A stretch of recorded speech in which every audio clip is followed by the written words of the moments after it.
Hello, good morning everybody, and welcome to Right Around the Murray Festival. I'd like to acknowledge the Wiradjuri elders, traditional custodians of this land. The Wiradjuri people have been looking after this place for thousands of years. This is stolen land. It is Aboriginal land. It always was, and it always will be at this point in time too, as we approach the referendum. And as part of Writers for the Voice, I'd like to also add my support to the Uluru Statement from the Heart and the Yes campaign. My name is Kate Mildenhall. I'm a writer and a podcaster from Wurundjeri country. I'm one half of the First Time podcast, which I host with writer Catherine Collette. And through that, I've had the pleasure of interviewing hundreds of writers over the past 6 years. So this is the spot I like sitting in. I will give you a chance to ask some questions, but this is where I feel most comfortable. My third novel, The Hummingbird Effect, was published recently, and it delves into some of the questions that we're going to be discussing today, particularly in relation to AI, which makes me even more excited to be talking to these two excellent guests. Joining us on screen is writer Grace Chan. Grace Chan is an award-winning speculative fiction writer. She writes about brains, minds, and space. Her critically acclaimed debut novel, Every Version of You, is about staying in love after mind uploading into virtual reality, which we will get into discussing. It won the New South Wales Premier's Literary Awards People's Choice Award and was shortlisted for the Age Book of the Year and longlisted for the Stella Prize and the Indie Book Awards. Grace's short fiction can be found in Clark's World, Lightspeed, Going Down Swinging, and many other places. Grace was born in Malaysia and lives in Melbourne, and in her other life, the non-writing life, she works as a psychiatrist. Welcome, Grace. And joining me on stage, in meat space, as it were, T.R. Napa. We're going to go with Tim today, is a multi-award winning speculative fiction author. His short fiction has appeared in annual year's best anthologies, and he's been published in respected genre magazines in the US, the UK, Israel, Austria, Australia, Singapore, and Vietnam. Before turning to writing, Tim was a diplomat and an aid worker, delivering humanitarian programs in Southeast Asia for a decade. During this period, he lived in the old quarter of Hanoi for several years, which will make a lot of sense to you as we discuss this novel, the debut novel, 36 Streets. Napa earned his doctorate in creative writing for his thesis on noir, cyberpunk and Asian modernity. Do we need to refer to you as doctor? Or both of you, really? I forget sometimes. Okay, great. We'll just put that to the sides. These days, he's returned to his home country of Australia, where, in addition to writing, he works as a dungeon master, running campaigns for young people with autism for a local charity. Please welcome both Tim and Grace. Now, I understand that our conversation brief for today might sound a little terrifying. Artificial intelligence and virtual reality and what it means to be human. Like, it's a lot for a Saturday morning, so I hope you've had your coffee. But we will stay very much anchored in these two excellent books, Grace's Every Version of You and Tim's 36 Streets. I love that these novels have been programmed together. Congratulations, Anne-Marie, because it meant that I had an opportunity to read them as companions. And while they are very, very different, they ponder many of the same concerns. So to begin, I'm going to get these authors to set the scene for these latest novels, the premise and the people that we're following in these novels. So Grace, can we start with you? What is Every Version of You? Yeah, thank you, Kate. Thank you for that really kind introduction. So this is my book, Every Version of You. It is a relationship drama set in a science fiction world, and it centers on Tao Yi and her partner Naveen. It's 2080, it's Australia, the world is quite ravaged by climate change, and most people spend pretty much all of their time inside a virtual reality world called Gaia, where they eat, they go out and socialize, they work, they play, they go to museums and bars. And so they've really sort of fled from the physical world. And Tao Yi and Naveen are forced to grapple with what is most important to them when a technology is introduced to upload a human mind into Gaia. And so they're forced to kind of confront what it is that makes them who they are. Is it their ties to their physical body, the ties to the physical world, their relationship with each other and relationships with other people? So that's the book. Thank you, Grace. It's an excellent read, and you can tell from those awards that I mentioned at the start how it has also transcended kind of a readership of spec-fic readers so much as moved over into kind of a lit world as well. Tim, what about 36 Streets? Tell us, where are we in 36 Streets? Well, we're in the year 2100 in the Old Quarter in Hanoi, and 36 Streets is another name for the Old Quarter in Hanoi. And as you mentioned at the start, I lived there for 3 years. So I started writing this book when I was living there. It's dark science fiction. It imagines a world where America has collapsed and China is the sole superpower. And it is cyberpunk. So cyberpunk has different strands, but certainly one of the key ones is noir, if you imagine it as tech noir or future noir. So like a good noir tale, it's very gritty, it has a very damaged protagonist, Lin Vu. Lin is trying to solve a murder that turns out to be at the heart of a larger conspiracy. But it's also cyberpunk, which means in addition to the noir, it has cool tech and it's high octane and it has mind-bending tech that's weaponized for social control. But I think much like Grace was alluding to, and what I think is in the kind of science fiction and cyberpunk I like, it does touch on some deeper themes. And one of the deeper themes of cyberpunk is the dehumanization of technology and how technological advance can strip away part of what it means to be human. And it also, there's other themes as well, but one of them is memory, which is something that I'm obsessed with, individual memory, collective memory, and how that can be manipulated. Yeah. Both novels ground us so physically in the extraordinary worlds you've created, and I wanted to start by talking about that world building a little bit. Tim, you've just said, we're in 36 Streets in old Hanoi. We've got the sense of the outside world that Lin Vu is moving through, but we've also got these incredible virtual worlds in both stories. So in yours, Tim, we've got this game that characters are playing called Fat Victory, which we'll get into a bit more, which among other things sends its players mad. And in yours, Grace, we've got the heat and the dust and the protein packs of outside Melbourne, but then we've also got Gaia, which is just so sparkly and wonderful. How did you begin creating these worlds? What are your inspirations? How do you choose and layer the specifics? And did you create the real and the virtual worlds alongside each other or separately? Grace, we might start with you. Phew. Like 3 questions in one, Kate. I know. Thanks. So the central question, the core dilemma of every version of you was the uploading of the human mind and how that forces the characters to grapple with everything that makes them who they are and everything that's important to them. So I knew that the worlds that I created had to center this question. So there were 2, as you said, there's 2 worlds that I created in parallel, one being the virtual world of Gaia and one being the physical world of Australia in 2080.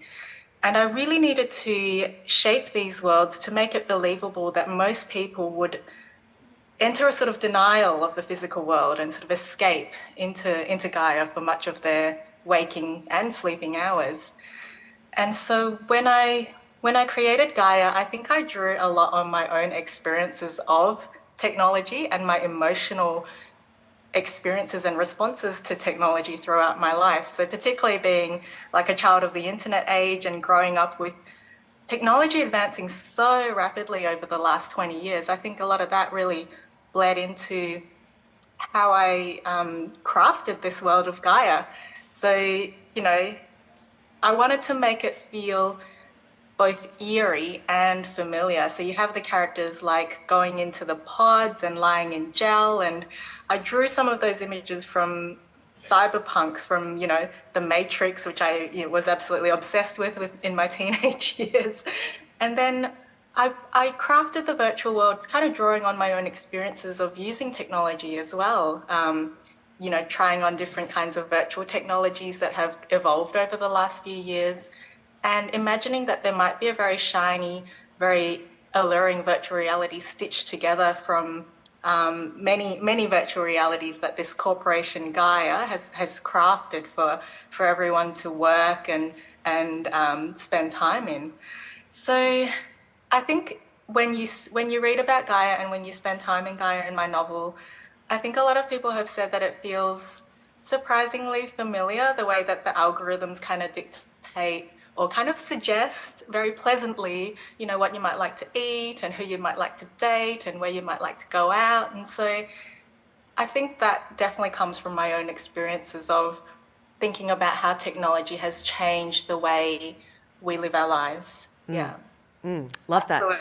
Yeah. Tim, what about you? You've obviously got this kind of lived experience of living in the 36 streets.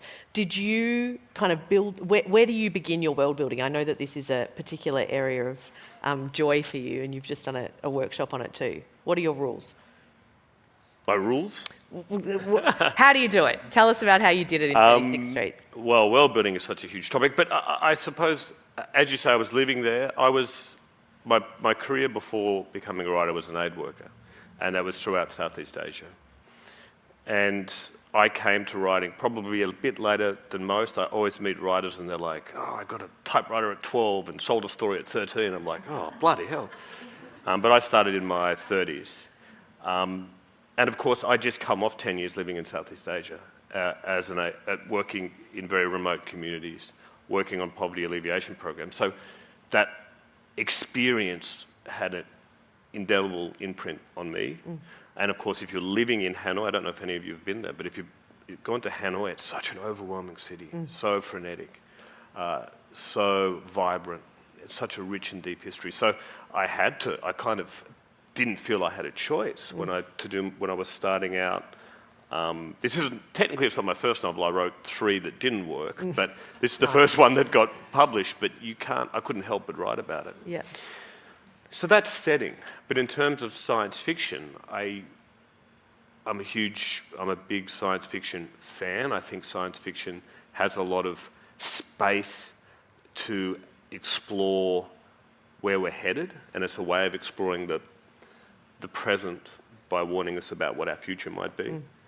And cyberpunk has many of the tropes. Like some of my favourite science fiction works are in cyberpunk. So it might be Blade Runner or Ghost in the Shell and movies like this. But they have the tropes where you can explore what it means to be human. I see cyberpunk as a humanist literature because it can be quite angry. It's punk after all. It can be quite an angry literature, but it's angry because of what's happening to us. And so as a subgenre, I think it has a lot of the things that I want to talk about contained within it. But it's also really cool. It's got lots of cool tech, and aesthetically it's a very sexy kind of subgenre as well if you think about the Matrix and so forth. So it's kind of mushing in all the things I love. I wonder how you go for both of you, because world building, I mean, all writers do world building, really. That's what we do as we set up our fiction or our non-fiction. But of course, fantasy and sci-fi writers are really seen as the best at doing this because you make it all up. But I'm interested in whether you come top down from the kind of political system that you set up, you're talking about the fall of America in 36 Streets. There's just one line in yours, Grace, where it talks about America having bombed Fed Square. So do you start up there and kind of build the world out, or do you start with your characters walking around in the space and build up, or is it far messier than that? Tim, do you want to start? I think it's far messier than that. Far messier, okay, great. That's a relief. I think that, I told this story, I told this yesterday in my world building class, but when I started writing, I'm like, yeah, I'm going to be a novelist. Woo, let's go. Started writing my book, and then about 3 chapters in, I went, oh man, this sucks. Yeah. For a variety of reasons. But one of them was I didn't understand the world. How can you write your characters if you don't understand the fundamentals of the world that they're living in? And so I went back to basics and I started to think about different dimensions of the world, and I ended up using the short stories as a mechanism to take bite-sized chunks. And so I put the novel aside and became a short story writer for a while. And then I explored different parts of the world, and at some point you have something that feels lived in, that feels it is layered, that feels it has details. So when the reader gets to your story, they feel that they can be fully immersed in the world that you've created. Now, you can't just do world-building stories because they're not interesting.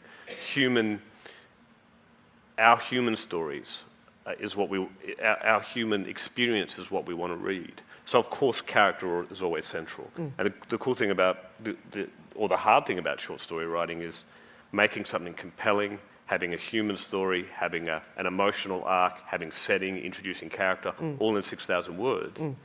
It's bloody hard. But if you can train yourself to do that, then I think you can do the novel. So it was very much figuring out the broader world, but also coming up from the bottom. And what's it like for the people walking through these streets?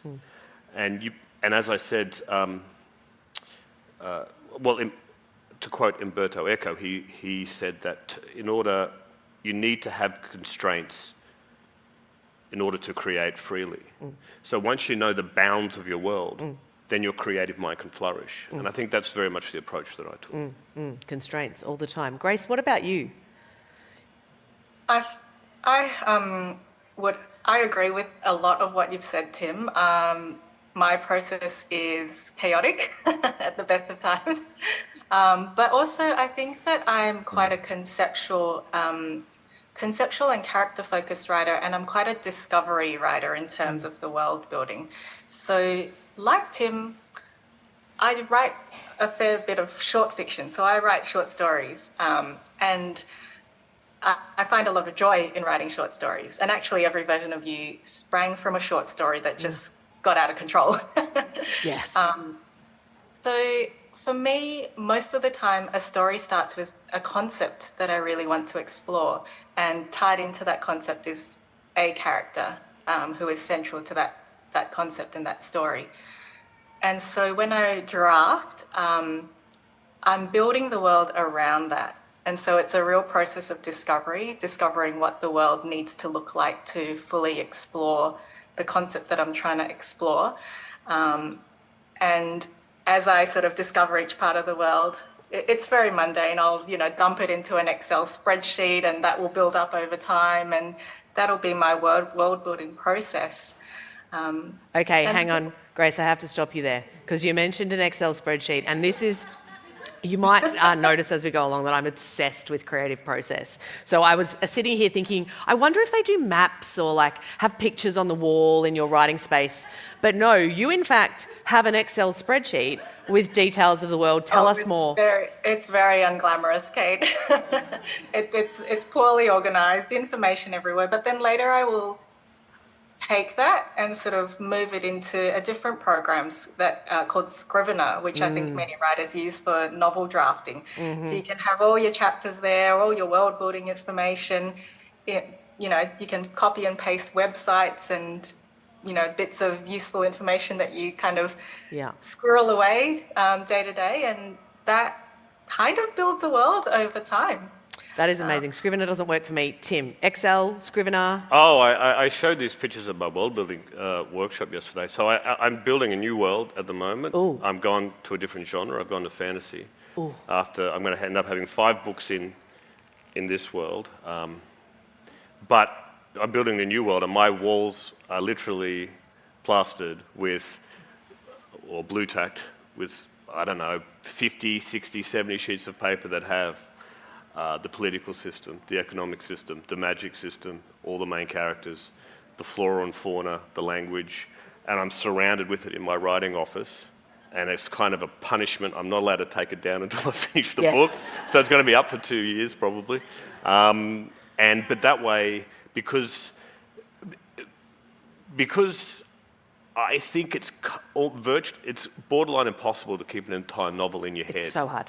Yeah. All those strands, all the details of every character, their history, their secret that they carry around with them, the stuff that you have to remember, scene to scene to scene to scene. So I keep that. I surround myself in it, so I'm kind of immersed in a way in my world, and then so I can also, because we do so much background work, we do so much world building, and we have these sometimes really cool ideas that we forget about. Yeah. They're lost on a sheet somewhere. So I want to keep it all up in front of me. So late at night when I'm pacing and thinking about the book, I can look and see, oh God, there's that thing that I was thinking of, or there's this little dimension of the world that I'd forgotten about. And it might give me ideas about where I was going, or what I was thinking of, or sticking to the narrative path as well. Yeah. You know, and Yeah. reminding yourself what your intentions were as you were going along. Yeah. Tim will be running tours through his writing studio in Canberra when this book is finished. Now, at any stage in a panel, when you start quoting Umberto Eco, I've got to change the pace up. So we're going to go to a quiz. This is part of world building, and the language is such a significant part of the worlds that these two authors have built. So I'm going to run them through a quiz. Grace has had these words in advance. Tim has not. So he may, in fact, forget the words he's put in his own book. It's possible. The rules are, this is Fast and Furious. They are going to define these words for you. I have checked that they are not spoilers. So, Tim, are you ready? Just if you can just warm up a little. Oh, bloody hell. Okay. Tim, please define Ice 7. Oh, it's a drug, man.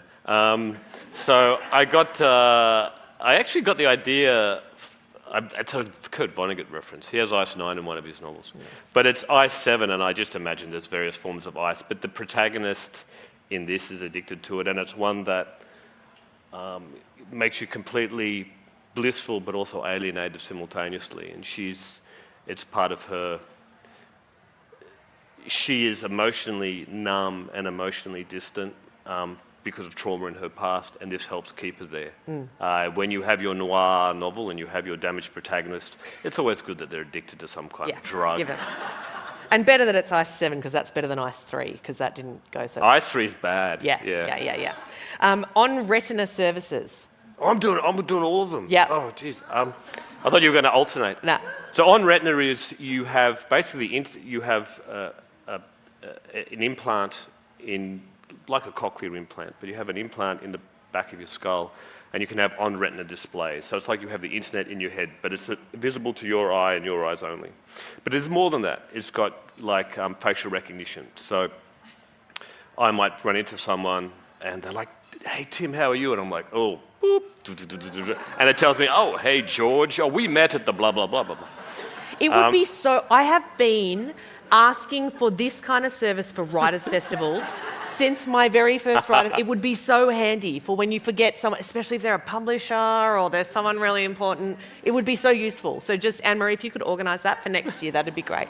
Okay, sorry, keep going on. Oh, and it has you have a memory pin, so you get a linear memory as well. So you have your natural memory, but you also have your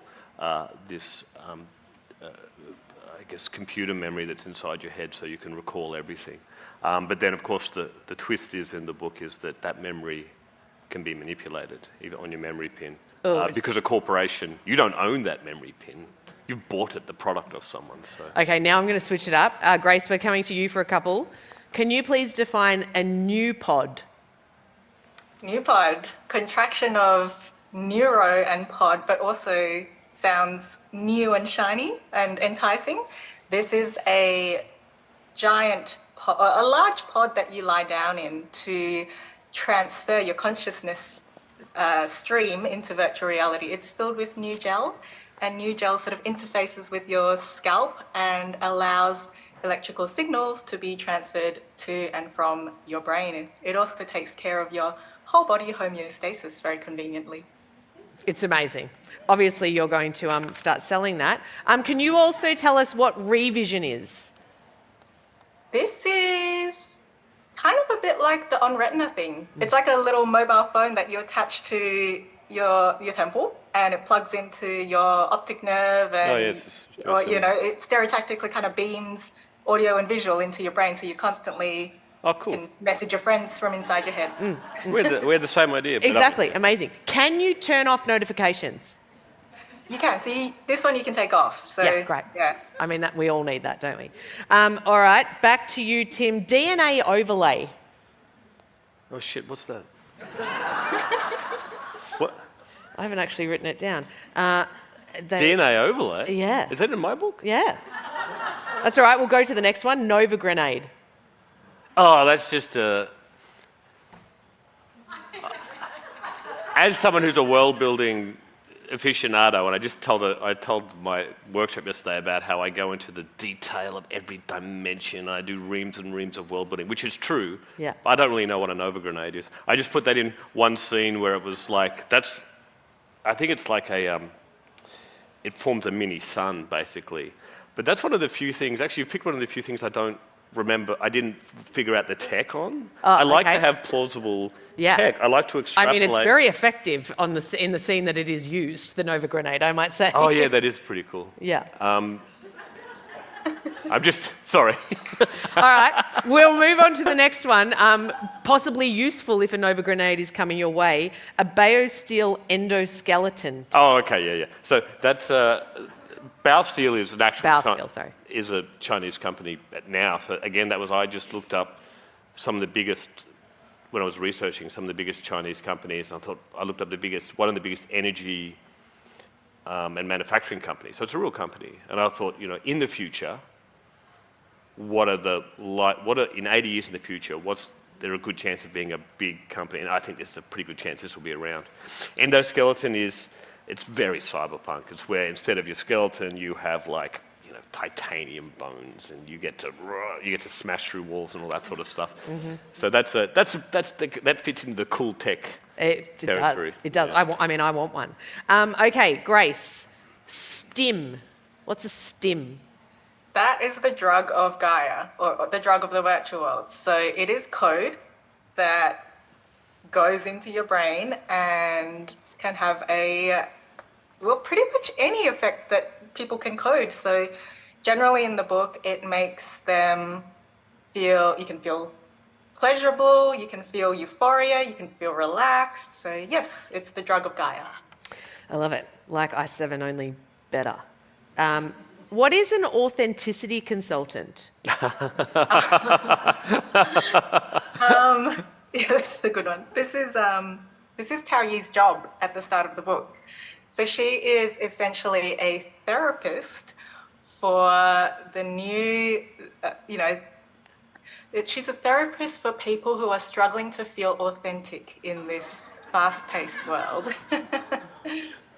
I love it. And she does various things in terms of checking that their feeds are aligned, with who they are. Yes, you can, run algorithms to make sure their avatars kind of truly represent who they are at their soul, and, the right font to choose for your poetry to post online and that sort of thing. Very important details. Tim, another company, could you just tell us a bit about Celestial Entertainment and what they do? Oh, they make Fat Victory. Yeah. It's almost a spoiler to talk about what they do, but... Loosely. It's a video game company, but what they're really doing is psychological warfare. And it's using video games, especially deeply immersive video games, to manipulate people and to traumatize people. There was a review of the novel in a UK paper where the reviewer said, and this novel is about the weaponization of trauma. And I hadn't thought of that, but I thought, well, that's pretty cool. Yeah. That's what I was trying to do. Yeah. Isn't it amazing when reviews say these cool things about your book and you're like, yes, cool, I will use that from now on. But sometimes you did have a theme. Sometimes you do have a theme, you have your conscious themes as a writer, but sometimes you're writing it really about a particular thing and you're like, it's not until after the book and you've had your response to it where you're like, oh God, I really was writing about that, Grace, who is Teresa? Teresa, I like the ones you picked, Kate.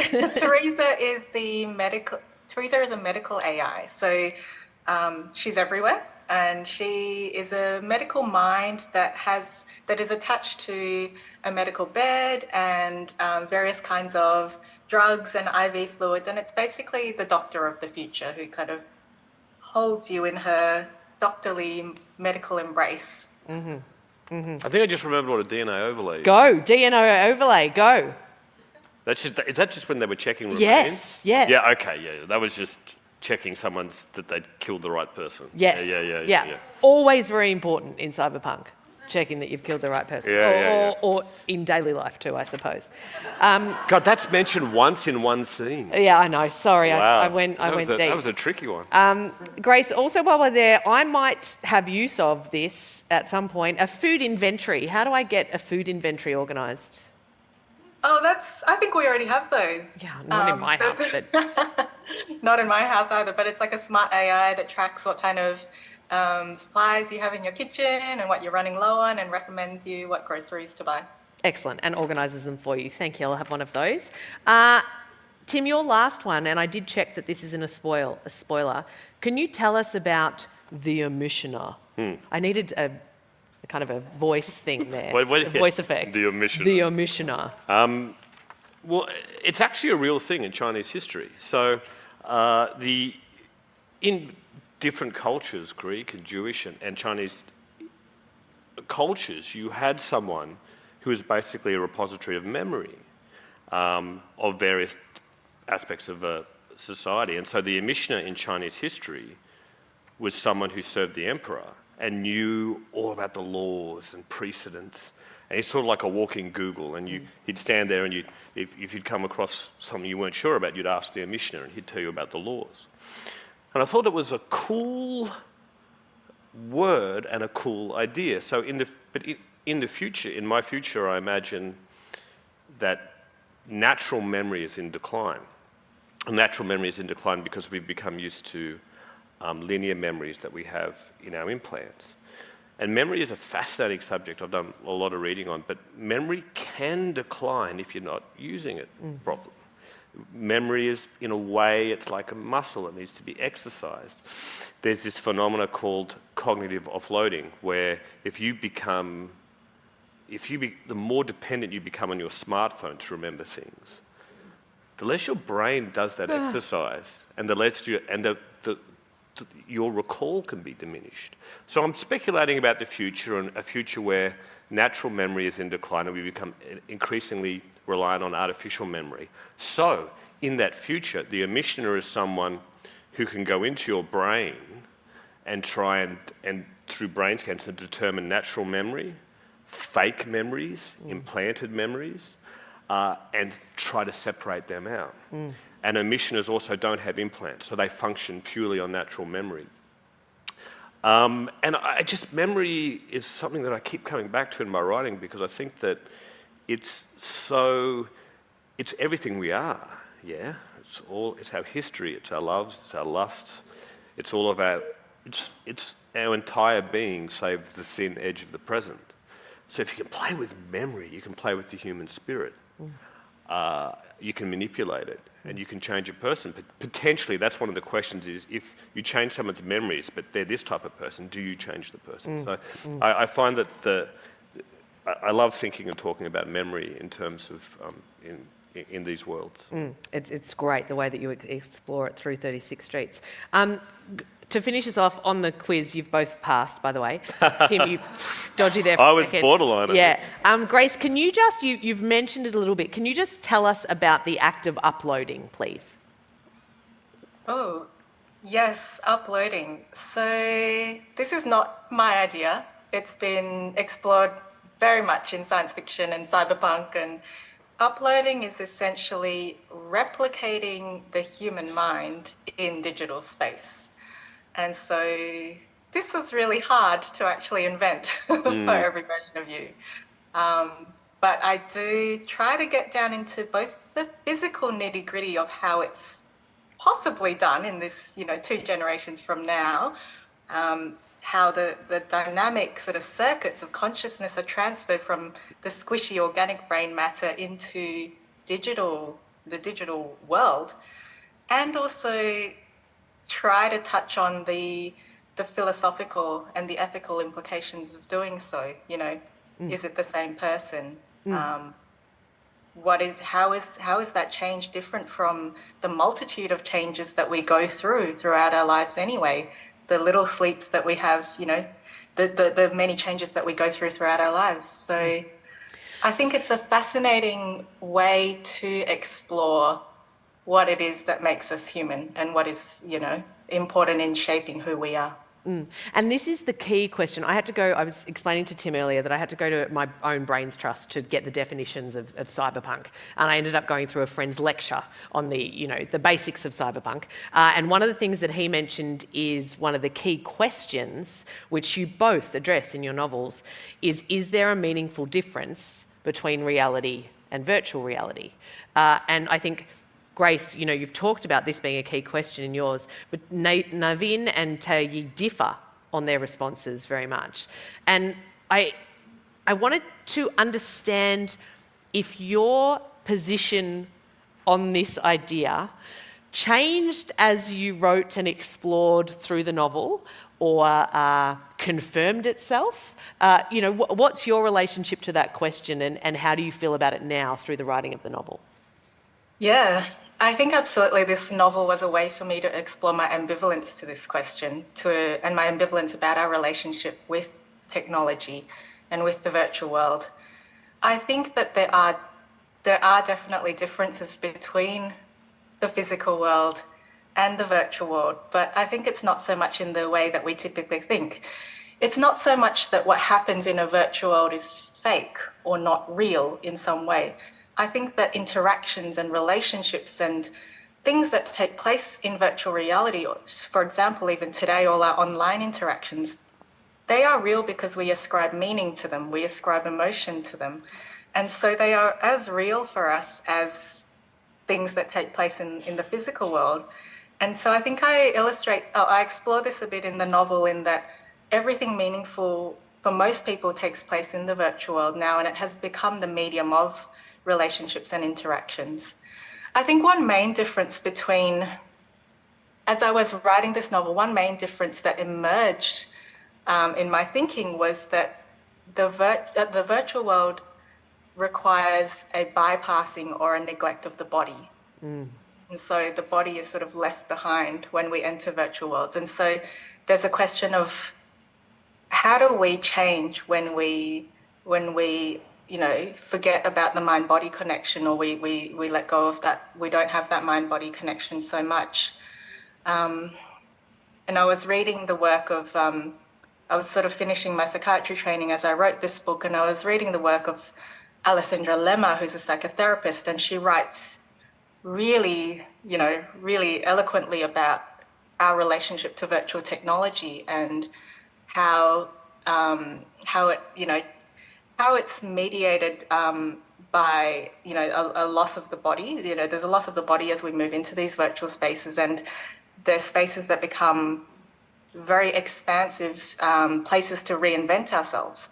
And so I think the characters in the novel, like Tao Yi and Naveen, they represent sort of different, they respond to virtual reality in different ways. You know, Tao Yi finds it unsettling. Naveen finds a freedom from pain, from chronic pain in the virtual world. And Tao Yi's mother as well also responds to, you know, she clings to the physical world. So it was a real way for me to explore people's connections to the physical and to their bodies. That's so interesting. As you're answering that, I'm thinking about the connection with yours, Tim, as well, because the physical body in 36 Street is also subject to extraordinary violence at different points, and pain as well. So there's that connection of where do you leave the physical body.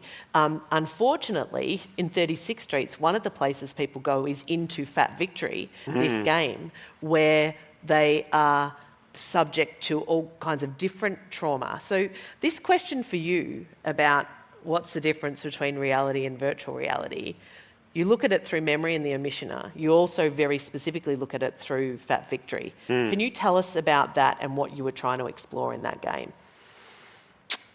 Yeah, like Grace, I've explored this idea of uploading consciousness, it's a little bit different in Fat Victory in the book because she's still in her body. So she's fully immersed, but she's in her body. Through other works, through short stories, I've got a novel coming out where I do explore the upload where you leave your body. But in science fiction, I think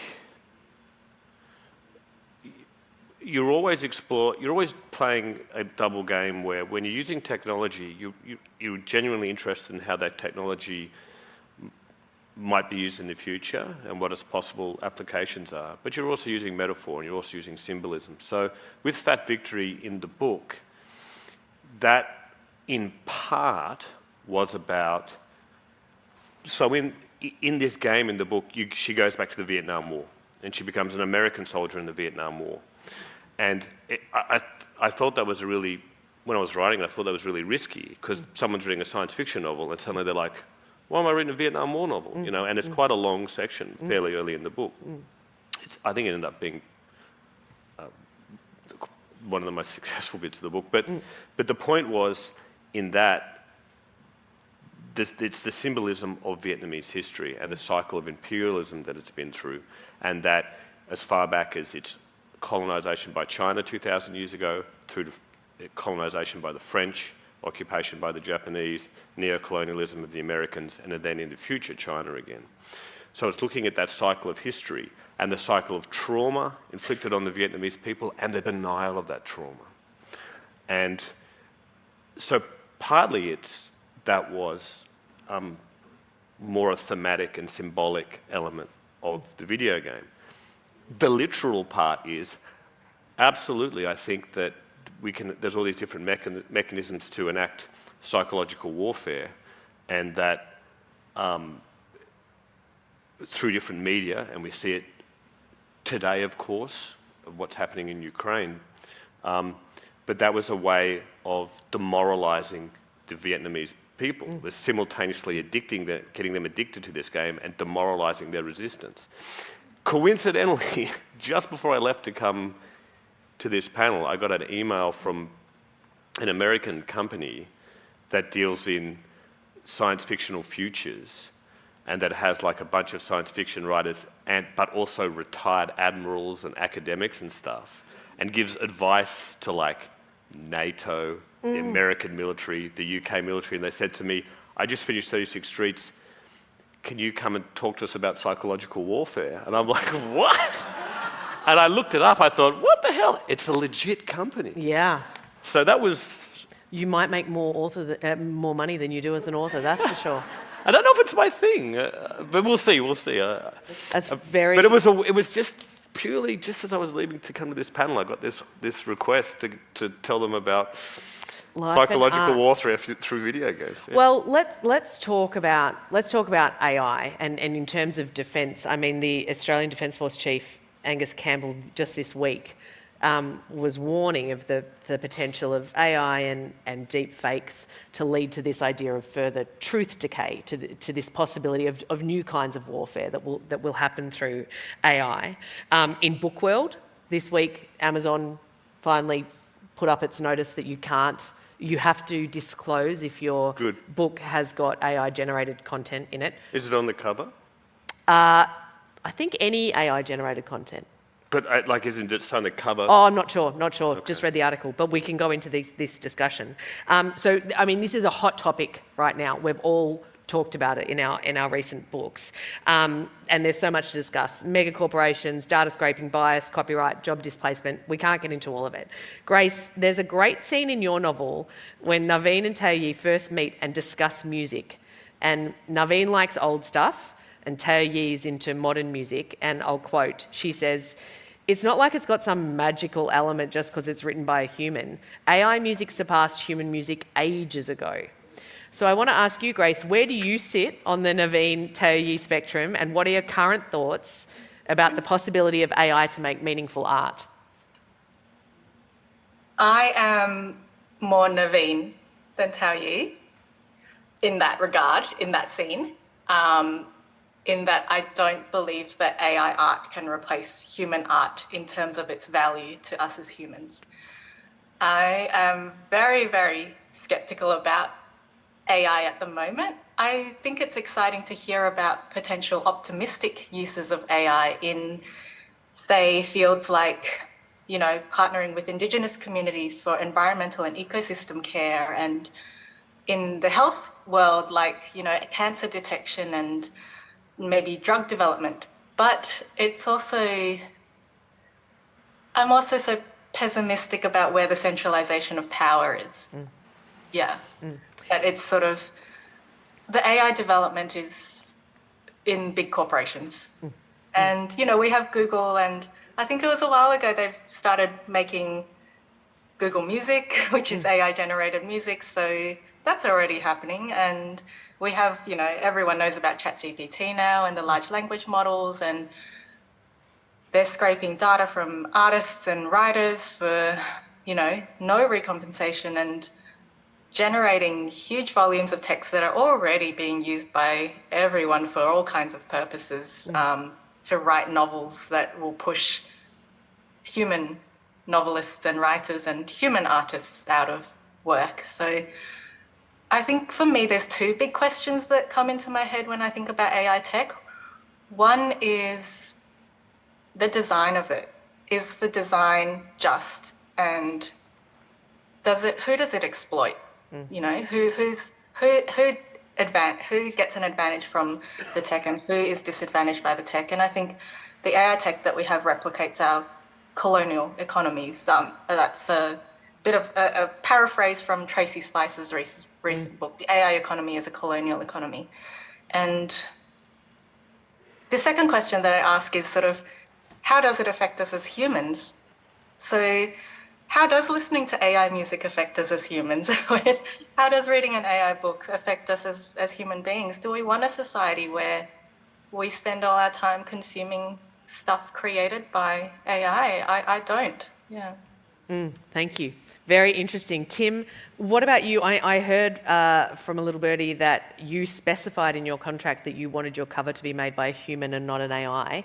Can you tell us, what are your feelings right now about where AI is headed? Oh, incandescent rage is my current feeling. Look, AI is the large language models that we all know about, the successful ones, are fueled by stolen art. Without compensation, without consent. Midjourney alone, conservatively, has stolen 6 billion pieces of art.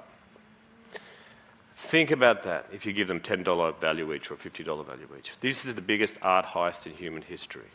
And it's so brazen. And they did it right in front of our eyes, and they got away with it. And for what? For what?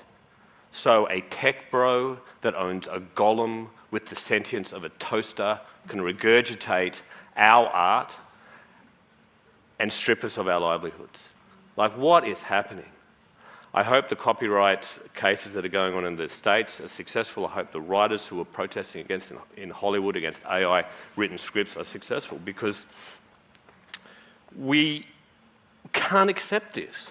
We can't accept... In a way, I'm reminded, there's a scene in Die Hard where Hans Gruber's talking to Holly, who's John McClane's wife, and she realizes he's not a terrorist, that he's just a thief, and he's in the vault and he's stealing. And she says to him, well, you're just a common thief. And he says, Madame, I am an exceptional thief. These tech bros are just exceptional thieves, and that is it. And we all struggle, of course. Now, the thing is, we know at the moment, it's not going to replace the novel, and I don't think it's going to replace the novel anytime soon. But we know, this is the reason I put it in my contract about covers, we know that already these companies are using this regurgitated stolen art to produce book covers. Now, a gig worker, a gig artist would be getting $500 for that cover, maybe $800. That might pay some bills. That might help get some groceries. That's gone. So it's already damaging the careers of artists. And it doesn't matter that it's worse. This is something to remember. It doesn't matter that they can't write as well. It doesn't matter that the art's inferior. It matters that we're replaced. because that's more profitable. And we're talking about corporations and individuals in Silicon Valley who don't care about art or human stories, who care about money. And where I talked about before about cyberpunk, I think, is humanist. I think a lot of art is humanist. This is specifically anti-humanist. Do we really want something without the spark of human consciousness, with the sentience of a toaster providing us the art, the music, the pictures, the stories that represent our human experience? God, it just, in a sense of livelihood, it makes me angry, but there's an existential pain, I feel, when I think about this as well. Thank you for your incandescent rage. Now, I mean, I have an hour's worth left of questions, but we don't have that much time. We do have time for some questions from the audience. Does anyone have a question? If you do, just raise your hand and we will get a microphone to you for either of my guests before we finish up, for Grace or for Tim, on anything that we've discussed today. Giving it a moment. That's okay. I'll come back. Oh, yes, over there. Oh, they're coming up the back. Either one of you, do you think those AIs will become sentient? Do you think AIs will become sentient? Grace, do you want to start? Thank you. I think that, I think Toby Walsh, the AI Scientia professor in Australia, did a survey of a bunch of AI experts and about when AIs would become sentient or reach the singularity or, exceed the human mind and its capacity. And I think there was a significant percentage who thought that it might happen by 2062. But I think that it won't be for a while, is what they're saying, if it does happen at all. And I think that there's a lot of worry or concern about AI becoming sentient and overtaking us in intelligence. But I think what we're seeing more is AI being very distributed in all arenas of society already, and you kind of having its influence in various spheres of our lives, our personal lives, and at levels of government and in warfare, with sort of AI weapons, killer robots and that sort of thing. So I think the real and more silent danger of AI is that it's distributed into so many different technologies. Our phones, our monitoring devices, our social media is basically platforms for corporations to accumulate huge amounts of data about us and our families. And at levels of policing, predictive policing, healthcare distribution, employment, resumes and employment are already sorted by AI in many places, and the amount of bias and inequality that is perpetuated by the way that these AI technologies are distributed already in society, I think that is a much more pressing danger than AI becoming sentient. Thanks, Grace. And I'll add to the Grace referred before to Tracy Spicer's new book, which is called Man-Made, which, if you're interested in this area, is a really good read. Did you want to add to that, Tim, or will we go to the next question? Or just very briefly, I think there's questions, there's sentience and there's intelligence. And I think intelligence, there's a pretty good chance in our lifetime it will. Sentience as in consciousness, I don't think it will. Consciousness is still not understood. Subjective experience is still not understood by neuroscientists. And we don't know why we're all conscious. We don't know why we're all self-aware. There is no reason that a hyper-intelligent artificial intelligence will ever have self-awareness. And I don't even know, it's hard to even speculate on because we know so little about it. We all have rich inner lives. Why? There's some cool science fiction novels out there that speculate on intelligent civilizations that have no self-awareness. You don't necessarily need it. So I don't know if we'll ever see a conscious AI, but I do think we'll see, I agree with Grace saying already that the dangers inherent in the AI that's already out there is quite pervasive. Great question. Thank you. There's another one down here.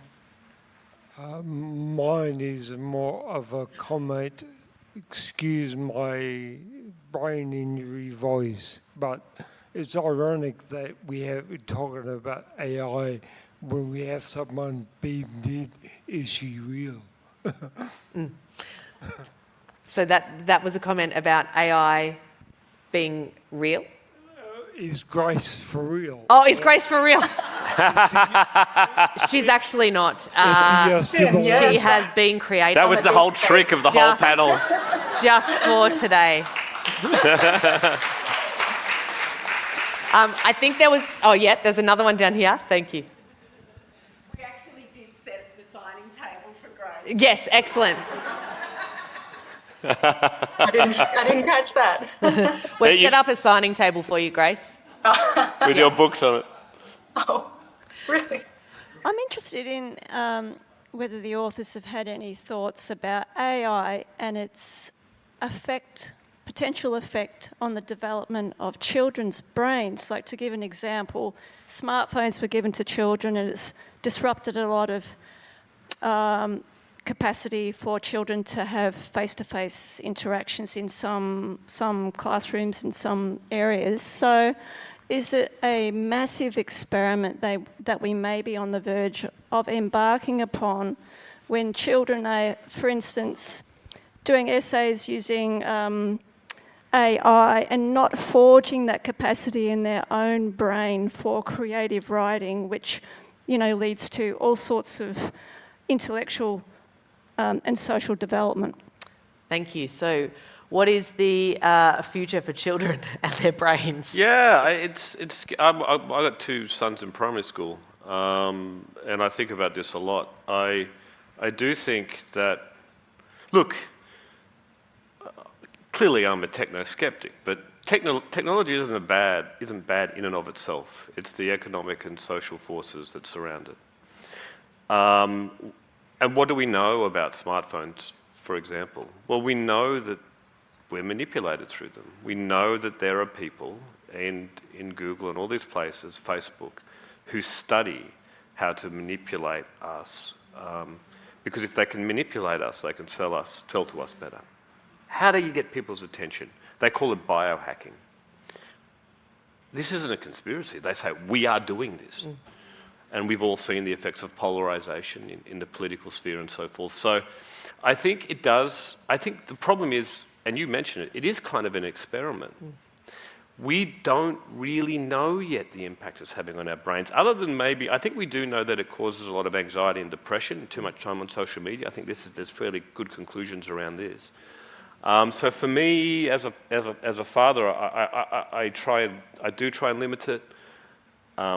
You can't tell your kids they can't have tablets or play games, though. They've got to play it a bit. So, I mean, I try and limit it. They're not on any kind of social media. I'm very wary about them interacting with, because I worry about cyberbullying, of course, as well. So I don't know, it's a minefield. And we're all just kind of guessing as we go, I think. Grace, what about you? Any particular perspective as a psychiatrist as well? Yeah, I'm a psychiatrist and I'm also a mother of a toddler. So it's also something that, like Tim, I think about a lot. And I do worry about the impact of technology on the younger generation. We know that with toddlers, the problem with screen time and technology is that it replaces real human interaction. And we know that real human interaction is crucial for the developing brain. And we know that the human brain develops on and on until the age of 25. So, and hopefully beyond. But yes, I feel like for me, the worry perhaps is when technological interactions replace physical human, face-to-face interactions. And yes, I guess we are starting to see the effects of that as time passes. One of the things that I guess I do feel concerned about is when young people interact with social media spaces.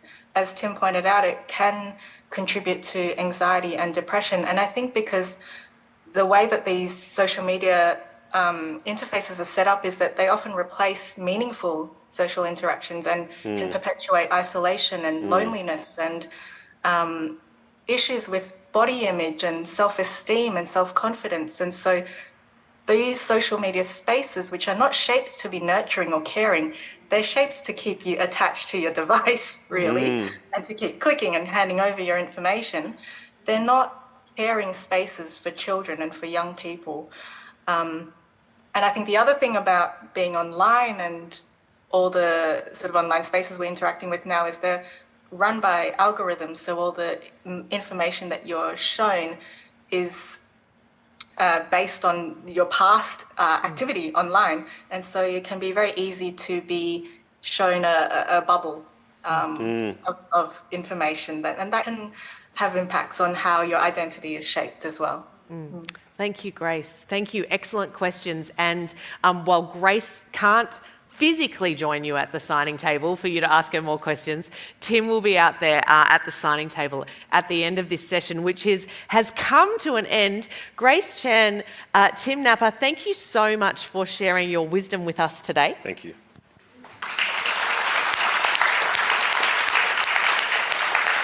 And thank you all for your attention. Tim and I will be back on this stage tomorrow talking about Writing and Publishing World. That's at 10 a.m, where we'll be doing a live recording of the First Time podcast. And you can just hang about and hear me discuss AI in my new book, The Hummingbird Effect, tomorrow afternoon at 1 o'clock. In this room here at 1 o'clock today, there is a drawing inspiration panel with some extraordinary storytellers who will draw on their cultural heritage in a variety of mediums to tell powerful stories. But for now, I must insist that if you are interested in these ideas, you go out and you purchase yourself a copy of every version of you. While Grace can't sign them for you, I'll take pictures of you and send them to Grace. And Tim's 36 Streets. Thank you all so much for joining us. Thank you, Grace. Thank Grace. you so much, Kate, for the wonderful moderation. I'm sorry I couldn't be there in person, but thanks for the wonderful chat. Thanks, Grace.